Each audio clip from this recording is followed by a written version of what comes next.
Welcome to the Industrial Talk Podcast with Scott McKenzie. Scott is a passionate industry professional dedicated to transferring cutting-edge, industry-focused innovations and trends while highlighting the men and women who keep the world moving. So put on your hard hat, grab your warrior boots, and let's go. All right, once again, thank you very much for joining Industrial Talk, a platform. This platform, Industrial Talk Platform, is dedicated to industry heroes all around the world because you are bold, brave, dare greatly, collaborate, solve problems, making my life better and making a world a better place to live. Thank you. That's why we celebrate you. On this episode, we are talking LNG. We are talking about development. We're talking about everything, utilities, energy, you name it, with Clair Marceaux. I know her as Clair there. Marceaux is her last name, and she brings the lumber. She has tremendous experience. She's a firecracker. Let's get cracking. Yeah, Clair is wonderful. Now, if you ever come down here to Southwest Louisiana, you'll notice that there's some LNG terminals. And if you've never seen an LNG terminal, put that on your bucket list, because I got to tell you, I remember the first time I saw an LNG terminal.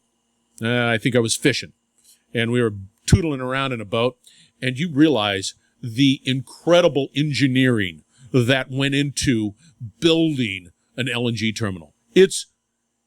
You can't stop staring at it. It is massive, and it is an amazing feat, and they are delivering and providing services that are just so needed, especially in today's market. But Clair knows everything about it. She's from Southwest Louisiana. She's been involved with a lot of the economic developments associated with LNG terminals. She's got a utility pedigree, second to none. She knows what's going on. She's an amazing professional and definitely a paper and pencil conversation in a big way. Now, before we get into that conversation, I got to put this out there. We will be on site at IMTS, which is the International Manufacturing and Technology Show. That is September 12th through the 17th, McCormick Place, Chicago, Illinois. And it is, if you're in manufacturing, you need to be there. If you are interested in manufacturing solutions and how to create a more resilient manufacturing process, business, whatever it might be, you need to be there. That is the IMTS conference, September 12th through the 17th, McCormick Place. And if you want to talk to me, if you're going to say, Scott, I do, but I want to make sure that I can connect with you, I'll be there. Be there on the floor. And we're going to be interviewing a lot of the great professionals that are impacting in a positive way all of the stuff that's taking place in manufacturing. So put that on your calendar. Importante. All right. The other thing I want to just sort of point out. So Arduino, A-R-D-U-I-N-O, Arduino. They are a new sponsor with Industrial Talk. So I'm out at their website. And one of the things that I'm always interested in is how do you bring this incredible digital transformation solution to small to mid-sized businesses so that they can benefit from all of the wonderful things that are taking place within in digital transformation. Arduino has the solution, and they've been around for a long time. They have tremendous street cred. They've got an open source solution for you as a manufacturer, you in industry. If you need to and they've got the resource, they got the bench to be able to help you determine and decide what is important to your to your line, whatever your organization. So it's important because the reality is that you need to be a part of this digital transformation journey, and you need to find trusted individuals, trusted companies. Arduino, that's A-R-D-U-I-N-O. The website is ARDUINO.cc. Find out more. I'm out there on their website, and every time I have a conversation with them, I just sort of root around their website. They've got everything, all the education that you need. Arduino, big time. You need them. All right, let's get on with the conversation. Clair reached out. I worked with Clair in the past, and it was a great experience. She has a finger on the pulse of everything that's sort of happening here in Louisiana from a development perspective, and just tremendous pedigree when it comes to energy, utilities, and she knows exactly what's going on.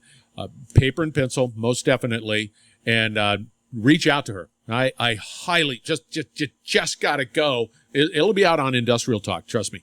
But you just got to go to her LinkedIn profile, reach out to her, and be a part of her network, because she really does. She delivers value-added, value content, valued insights. And again, if we are about education and collaborating and innovating, you need to constantly, connect with people like Clair. All right, let's get on. Enjoy the conversation with Clair. Clair, welcome to Industrial Talk. Thank you for reconnecting with me. Doggone, it was exciting. Listeners, it's just out of the blue. Clair just reached out, and like it's just a flood of history just sort of went right into my head. Clair, thank you for doing that. Thank you for welcoming me. It was really good to reconnect with you. I appreciate it. Brought back some really good memories. Yeah. Yeah. What was it? It was like LnG stuff. What was our connection? I can't remember. It was development of various project ideas in Southwest Louisiana, and part of the energy transition, revolution, whatever you want to refer to it as. I'm happy to consider, but just working on projects and finding ways to amplify what was happening, and is still happening. And it's happening like crazy. Do you find, and I'm sorry for digressing, listeners, we're going to get into the conversation. However, is the capital available out there? Is the money sort of flowing down here in Louisiana, or? All signs point to yes. Projects are still under development. We've got roughly 50 billion already in the ground, projects that are exporting liquefied natural gas. Each day it changes in terms of the United States producing or exporting more than equal to Australia, Qatar. And so the charts fluctuate daily, but we're right up there. And that's being driven by that roughly 50 billion in liquefied natural gas export project development capital expenditure. Then we're looking at another 40 billion plus in projects that are under development. They're waiting for their Federal Energy Regulatory Commission licenses.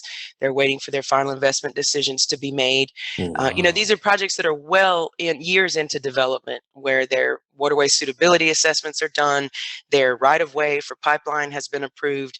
These are projects that are 4, 5, 6 years into development that are waiting any day, really. Is this all in the Calcasieu Parish area? Is that where all this money, or where? So let's be clear. This is something that's really important to me. Cameron Parish. Cameron Parish, which is the second largest parish in the state of Louisiana in land area, and has the second smallest population. We're roughly 1,300 square miles in Cameron Parish. And I say we because that's where I was born and raised and live there now. Cameron Parish is home to, and for those who are geographically challenged or not familiar, if you imagine that Louisiana is shaped like a boot that one would wear on its foot, and New Orleans is the toe, Cameron is the heel. Cameron is right up against Texas and the Gulf of Mexico, making it a very strategic location. It is immediately south of Calcasieu Parish. However, there aren't any exporters of liquefied natural gas in Calcasieu. They're all in Cameron. That's Cheniere Energy at their Sabine Pass facility, Sempra Cameron LnG in Hackberry, and then Venture Global LnG with their Calcasieu Pass facility in Cameron. So that Calcasieu Pass refers to the maritime designation rather than it being anywhere but in Cameron Parish. So, and then there are projects that are under development there. Delphin LnG, which is proposing a floating liquefaction facility. Expansion for Cameron LnG, expansion for Venture Global LnG, G2 Net Zero, Commonwealth LnG. All of those projects are in development currently. All in Cameron. Correct. Yeah. Wow. Yeah. No. Yeah. So it's significant. And then from that humble location, how much of the LNG, I mean, you spouted off some stats when we first started, but the majority of the exports come out of that area. That's correct. Yeah, if you take a look online to track liquefied natural gas export, a significant amount is coming. 78 million tons a year is coming right from Cameron Parish to places around the world. The Asian market, the European market. Since the conflict in the Ukraine, we've seen another uptick in how much is leaving, never mind what's being used domestically coming from those facilities. What puts the United States of America in a position where we are strategically secure in terms of energy production. Cameron Parish is a major driver in that happening. It's also home to one of the nation's two strategic petroleum reserves.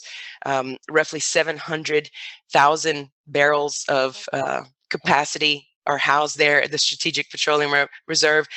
Cameron Parish has 78 miles of the Gulf of Mexico coastline on the northern Gulf, 44 miles of the Gulf Intercoastal Waterway, the GIWW, roughly 33 miles of the Calcasieu Ship Channel, which is deep water. I mean, the reason why these projects are focusing on this area is because of immediate access to the Gulf of Mexico, deep water, perhaps one of the densest natural gas pipeline networks, arguably in North America, perhaps in the world.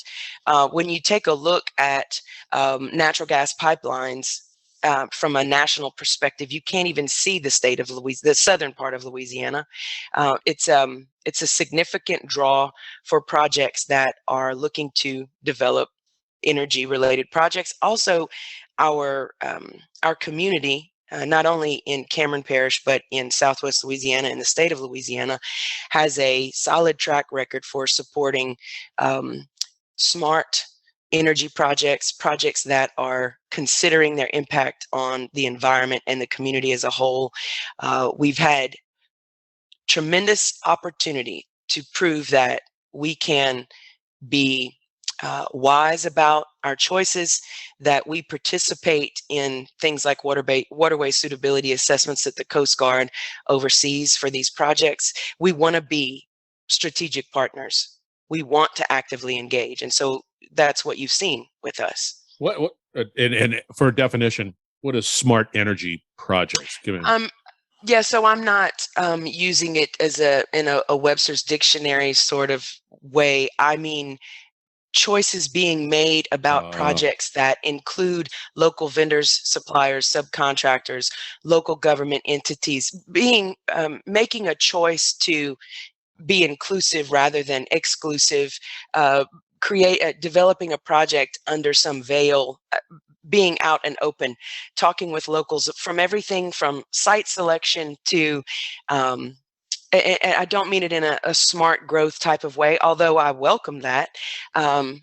Not in an industry sort of definition. Simply doing the right thing is what I mean. And I think that industry gets a bad rep. I think that is just natural part of their culture to do the right thing. You're not going to get an industry that's going to go there and say, "All right, we're just going to dig this whole thing up, and then they're going to throw some garbage in there, and everybody's going to be just absolutely happy with that." That's not the case, and I think that industry gets a bad rap, and you just sort of point that out. This, given the fact that, let's say, you've got around 90 billion, and I keep looking at my notes, so don't be distracted at me because I'm not as smart as you, Claire, by any stretch of the imagination. So you got around 90 billion is sort of floating in. It's going in that direction. Cameron Parish, wherever it is on there, it requires a significant community involvement because many of these companies can't come rolling on in with their army of things. They've got to work with the community. Can you sort of expand a little bit upon what that means? So it means many things. When a project that is a $33 billion project or $15 billion or $10 billion or $4 billion begins to investigate how they become a part of the community, it starts with things like visiting with local permitting offices, understanding how much of a particular parish, for our circumstances in Louisiana. We don't have counties, we have parishes. Very rudimentary things that from an industrial perspective, like what is the capacity of the municipal water system? How do I fully understand that? How do I integrate myself as a project into that system? How do I have conversations about where these are, and I realize these are very, what might seem like simplistic things. In a very rural community with only 2-lane highways, how do I navigate 5,600 people coming in to build my facility with school buses on 2-lane roads with no shoulders? How do I begin to visit with the local sheriff's department to understand what some of their concerns might be? This is, as a community starts to have projects like this come in, it's the spectrum is large. It's not just what is the global market for my product and how do I get access to work. It's all those things, certainly. It's so much. It's drinking from a fire hose. But if a project is going to position itself well and ally itself with the community, wherever it is in the world, there must be active, constant, consistent communication with that particular community where that project is actually locating, and then expanding from there, sometimes into other states, finding out what the issues that community is facing. For example, in Cameron Parish, it is hugely coastal protection and restoration. The projects that I mentioned have all understood that for their longevity and project success, they must face the question and answer it honestly about how they're protecting their site, their investment, their 33 billion, whatever it might be. How that, what risks, every project is in constant risk assessment and risk management. Well, each community that a project goes into, there's a whole new set of risks. And becoming an integrated part of a community, in my estimation, is the single most effective way for a project to reduce their risks. That becomes the name of the game for me. The fact that Cameron Parish, there had to be that one company that was a trailblazer that said, this area is great. It has good coastal access. It's got all of the little components, and now I got to go down that road and work with the community because I think that I want to invest down there. That was the real trailblazer. Subsequent projects and the knowledge of the communities has been elevated because now they know, like, yeah, you just got a $33 billion one down here. We understand your water challenges. We understand this. And so it just becomes a little bit more efficient from an investment and risk perspective, right? Absolutely. So that trailblazer for us in Cameron Parish was Cheniere Energy with their Sabine Pass facility. And they're truly masters. They broke ground on an import facility back in the early 2000s. The market changed and they swiftly responded and became an exporter of liquefied natural gas. They are certainly a model, if you will, not only in our community, in the state of Louisiana, in Texas, their Corpus Christi facility, in the entire Gulf region, in the United States of America. They are setting the bar in so many ways. And one of the things that they have gotten so right is their community engagement, meaningful community engagement. So they have selected as part of their team people, the cream of the crop in our communities to represent them, to do things like create leadership programs for our youth, to help to stabilize what might be the oldest brick structure in Southwest Louisiana, the lighthouse at Sabine Pass. They're actively engaging. They're pouring dollars into workforce development and programs at our regional university, a 4-year university, into engineering programs, into our technical community colleges. There really has not been a limit set on how well they're willing to engage with us and be good scouts and leave the place they found better, far better than they found it. And that starts to extend, Scott. So the extension of a project has such far-reaching potential implications. It extends to the engineering, procurement, and construction contractors. It extends to the maintenance contractors. The opportunity for local vendors, suppliers, and subcontractors is so large. It almost can't be measured. But it goes into these kids that are in kindergarten now, maybe working on these facilities, experience that may get them an opportunity to travel the world and work on other liquefied natural gas export facilities. But it doesn't stop. It's opportunities for mom and pops who maybe thought they would never engage in that high level of industry, gas stations. It's just when one stops to think about all of the opportunities, I, for one, I start to wonder, are we really taking full advantage of all of those? That's so interesting. Wow. Because I remember the opportunity I had to go down there to look at one of those LNG terminals. You can't keep your eyes off of it. They're massive. And I think the story that has to be told is the reality that Cheniere and the positive impact from K all the way up into whatever is having. And that, let me ask you this one question. Granted, I've been down there, and these terminals just don't build themselves. So there is a lot of stress and strain on the infrastructure. How does a project deal with that? And how does a community deal with that? I mean, by working together, by honestly and truthfully communicating with one another, with on both ends, what are our shortcomings, and perhaps how can we overcome them together? Whether it's transportation infrastructure, whether it's locating the sites that will help to support these projects for laydown, for parking, for access to food services. Look, our density is so low in Cameron Parish. It might be 5 to 6 people per square mile. Before hurricane, just to give listeners an idea of where our population was and where it is now. So prior to Hurricane Rita, which made landfall about 5 weeks after Katrina in 2005, our population was somewhere in the neighborhood of 10,000 people in a roughly 1,300 square mile area. Fast forward to before Hurricane Laura, which hit us August 27th of 2020. It was a near Category 5 tropical system that made landfall 6 weeks before Hurricane Delta, about 12 miles away.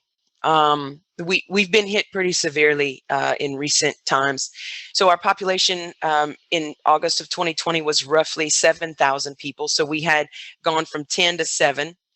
And then Hurricane Laura knocked us down again. We're roughly 5,000 people parish-wide.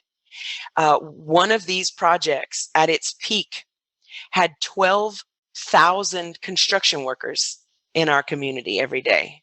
Now, that was a peak. That wasn't the entirety of their construction, obviously. But I say this to let you know that our population about that time was 7,000, and 12,000 construction workers were with us daily. So how does one feed 12,000 people? How does one ensure that all 12,000 of those people have the various personal protective equipment needs that they have? What if someone's hard hat gets cracked? Who is onboarding those people? This becomes a significant strain, not just on the 60 or so large buses that are coming in to take those vehicles off the road, but also the vehicles. Where do they park? How does water get to them to ensure that they're not facing any issues with heat and hydration? Do you see how it begins to be, and I fully recognize that this is not just these are not just questions that an isolated, esoteric, extremely rural place must face. This is where every project like this is. Yeah. Import facilities as well. So it's if these projects are not having regular conversation with the economic development, community development, local government leaders to understand, look, this is how much water capacity we have. You know, this is a 100% unincorporated place. So there are no municipal boundaries. We do have municipal water there. We have a mix of Entergy utility service and a rural cooperative. What are their capacities? These projects do not all generate their own power. Agreements have been negotiated. That's one thing. Let's just take that example, Scott. Power generation. Yeah. So these projects are created to provide liquefied natural gas to various countries around the world. And they require power. It may seem like a very simple concept, but they require power, construction power. They require power for their administrative facilities, and never mind the load that they require to generate the liquefied natural gas that's going to travel the world and provide the energy to other people. So it's this constant, are we in balance? Are we in balance from the local community and what we can provide or not provide? Yeah, so it's so many components. It's workforce development. It's identifying people within a community who may have some traditional oil and gas industry experience. That could be their experience, their knowledge and skills and abilities could be amplified or tweaked to work right there. Instead of finding people from around the world, how about we identify people who are qualified or almost qualified talent? And if they're not qualified, what do we do to create an opportunity for them to become qualified? Yeah. And that applies to individuals, that applies to local vendors, suppliers, and subcontractors. It's a very all-encompassing, it can be, if projects are willing to integrate into the community and allow the community to do what it can to solve some of those problems. I think you're bringing up a really good point. It's not just the impact to Cameron Parish and how you develop a project in that area. You can pull back and say, here's a model.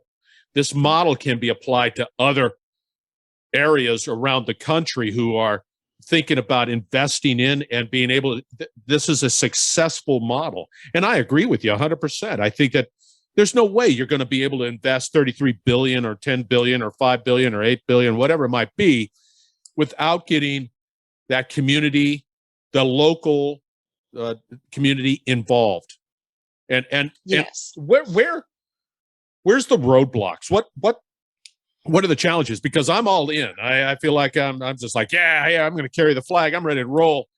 You've done a great job at that, but there's got to be roadblocks. Can't just all be pink elephant and bubblegum. Yeah, not pink elephants and bubblegum, although I do like those things. So you made reference to an elephant. One of my mentors would remind me that the way to eat an elephant is one bite at a time. Mm-hmm. Yep. And what I would say in response to that is, first, thank you for those kind words. Look, anybody who works in the arena of trying to make what's going on with these projects the best that it can possibly be, to really take a look at this and extract the best practices so that others can learn from us. It's not easy. It's not bubblegum. It is. It takes a commitment first to the community, the people who live there. It takes a willingness to, despite sometimes there being friction or frustration or a roadblock, as you mentioned, the willingness to work together to find ways that we can agree on things. And I operate, and perhaps too Pollyanna, but I operate with the notion that everybody's my friend. until they show me a reason that they're not. And I think if we approach these kinds of complex circumstances with the outlook that things are going to be better than they are right now today, and things might be really difficult as we navigate through the construction of, say, a 1,000 acre site with thousands of people who are not from that particular community. That's, I think, it all goes back to open communication. Yeah. And inviting one another to be at the other's table. So when a project comes into a community like the one we're talking about, and all of these projects, it's not just one project. Success breeds success. So these projects are just their nature, attracting the attention of others. And so there's going to be even more activity. So just as an example, our commercial fisheries industry in Cameron Parish. At one point, we led North America in the amount of landings for not only fish and saltwater fish that's consumed by others around the world. We led the pogie production, which is an oily fish that's used in things like mascara and lotions, and is still one of the largest catches in the Gulf of Mexico is off the Cameron coast. There needs to be a conversation, and there is in many ways, with those commercial fishermen, with the people who are catching oysters that are going around our country, that are feeding people. What will they tolerate? They were there before. Mm-hmm. How does that sometimes is a conversation that gets lost. And my role in the past has been to bring people to the table to have the conversation. Yeah. The parties may not agree, but they're operating in the same space. And the opportunity, so that place happens to be a place where traditional oil and gas had shingles from every major in the world at some point. So we are familiar with the intersection of industry and the environment being an opportunity for people to make a living. And that's something we got to keep focusing on. See, and what's interesting, speaking of fishing, I remember going and chartering a boat out of Hackberry. When you brought up Hackberry, I said, "Oh yeah, I've been down there. Yeah, absolutely, chartered a boat. Yeah, absolutely." And what was that experience like? Excellent. It was excellent. Like, come on, you got to do that. But right there in the midst of that development is the point I'm getting at is those things can work simultaneously for the benefit of all parties involved. Easily. And I just refuse to believe that it can't. Yeah, no, that's where absolutely. I am. Spot on. And I think that what you're doing is really important. I think that the model that you've laid out can be applied pretty much anywhere. I think you quoted was saying everything is local for projects. It is. And with all of the moving pieces and parts and not getting people at the table and miscommunication, that's a risk. So just do it up front and have everybody rowing in the same direction and the success. We have to wrap up. Now, yes. How does somebody get a hold of you? Best way. So, LinkedIn is probably easiest. If someone simply sends me a message, I'm happy to, as quickly as possible, reach back out. Happy to have the conversation and be useful. I think that's what everyone I've encountered, right? Just be useful. Yeah. Her name is Clair Marceaux. Hebert is Hebert. Marceaux is Marceaux, pronounced Marceaux. I'll have all the contact for information for Clair out at Industrial Talk. Clair, you were fantastic. Well, you, my friend, are fantastic. No. You're a once-in-a-lifetime kind of personality, Scott. That's right. I am. You are. Thank you, man. All right, listeners, we're going to wrap it up on the other side. We're going to have all the contact information, so do not go away. We will be right back. You're listening to the Industrial Talk Podcast Network. All right. Thank you once again for joining Industrial Talk. And once again, thank you, Claire, for sharing your insights and wisdom. Remember, go out and connect with Claire. You will not be disappointed. She is an absolute wealth of knowledge, tremendous professional, and a must connect with person. So make that happen. Connect with Claire. Again, we're going to be broadcasting on-site IMTS September 12th through the 17th, Chicago, Illinois. And if you're in manufacturing, yes, you need to be there.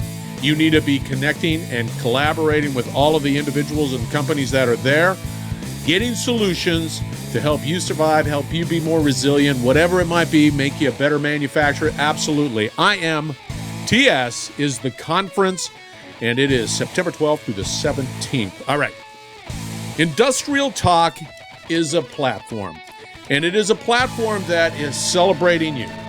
We bring out the human components associated with each industry professional. It's important, and you are doing incredible work. Please go out to Industrial Talk, get involved, get on the podcast. Let's have a conversation. Go to these events. I've got a bunch of events that'll be on site, and so you just let's tell your story, because it's important. It's important for everybody to hear it. All right. Be bold, be brave, dare greatly. As I always say, hang out with people like Claire, and you will be changing the world. Thank you very much for joining Industrial Talk. We're going to have a great conversation shortly. So keep it going. Let's keep going.